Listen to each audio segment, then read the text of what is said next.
લોકોને અધિકારોની વાત કરવાની છે, કારણ કે એક એવો અધિકાર આપવામાં આવ્યો 2005માં ડોક્ટર મનમોહન સિંહની સરકાર હતી, એમણે આરટીઆઈ એટલે કે માહિતી માંગવાનો, સરકારને પ્રશ્નો પૂછવાનો, સરકારને પ્રશ્નો પૂછીને માહિતી મેળવવાનો અધિકાર, મોટો અધિકાર હતો. આઝાદી પછીનો સૌથી મોટો, જો કોઈ પ્રજાને, આમ પ્રજાને કોઈ મોટો જે અધિકાર મળ્યો હોય તો એ માહિતીનો અધિકાર છે.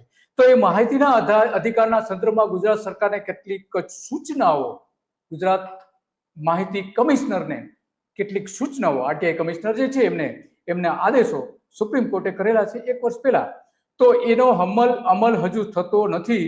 એટલા માટે એના માટે ગુજરાતમાં એક નવું આંદોલન શરૂ થઈ રહ્યું છે ને હમણાં થોડા સમય પછી એ અંગે તમામ કલેક્ટરને આવેદનપત્ર આપવાના છે, જાગૃત નાગરિકો આપવાના છે કે અમને અમારો અધિકાર આપો. કેમ અધિકાર આપવામાં આવતો નથી? જો એ અધિકાર આપવામાં આવે, ગુજરાત સરકાર આપે, તો ગુજરાતમાંથી 80% ભ્રષ્ટાચાર દૂર કરી શકાય એમ છે. 80% ભ્રષ્ટાચાર.